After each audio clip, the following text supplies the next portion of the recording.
ಅಡಿಗೆ ರೆಡಿ ಎಲ್ಲ ಪ್ಲೇಟ್ ತಗೊಳ್ರು.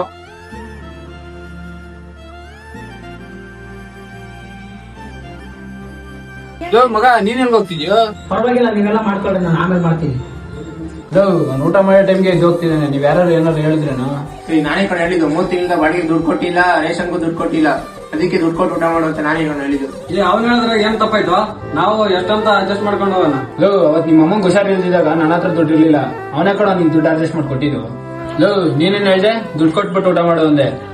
ನೀನ್ ಬೆಂಗಳೂರಿಗೆ ಬಂದ ಖಾಲಿ ಕೂತಿದ್ದಲ್ಲಪ್ಪ, ರೂಮ್ ರೆಂಟು ಊಟ ಖರ್ಚೆಲ್ಲ ಅವನೇ ಕಡೆ ನೋಡ್ಕೊಂಡಿದ್ದು.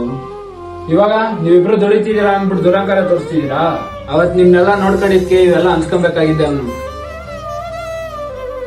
ನಾನು ಅವನ ಜೊತೆ ಊಟ ಮಾಡ್ತೀನಿ. ಮಗ ಯಾಕೋ ಏನಾಯ್ತು? ಮಗ 3 ತಿಂಗಳಿಂದ ಕೆಲ್ಸಾನು ಇಲ್ಲ, ಜೋಬಲ್ ಬೇರೆ ದುಡ್ಡು ಇಲ್ಲ, ಏನ್ ಮಾಡ್ಬೇಕಂತಾನೆ ಗೊತ್ತಾಗ್ತಿಲ್ಲ ಮಗ. ಮಗ ಹಿಂದಾಗಿದ್ದೆಲ್ಲ ಬೇರೆಯವ್ರ ತರ ಮರ್ತೋಗೋನಲ್ಲ ಕಣ ನಾನು. ಅವತ್ತು ನಾನ್ ಕಷ್ಟದಲ್ಲಿದ್ದೆ, ನೀನ್ ನನ್ ಜೊತೆ ಇದ್ದೆ. ಅದೇ ಇವತ್ತು ನೀನ್ ಕಷ್ಟದಲ್ಲಿದ್ಯಾ, ನಾನ್ ನಿನ್ ಜೊತೆ ಇಲ್ದೇ ಇರ್ತೀನಾ? ಬಾ ಮಗ, ಇಬ್ರು ಹೋಟ್ಲಿಗೆ ಹೋಗಿ ಊಟ ಮಾಡೋಣ. ಒಂದು ಮಾತು ನೆನ್ಪಿಟ್ಕೊಳ್ಳಿ, ನಮ್ಮ ಹತ್ರ ಏನೂ ಇಲ್ಲ ಅಂದಾಗ ಒಬ್ಬ ಬೆಸ್ಟ್ ಫ್ರೆಂಡ್ ಮಾತ್ರ ನಮ್ಮ ಜೊತೆಗಿರೋದು.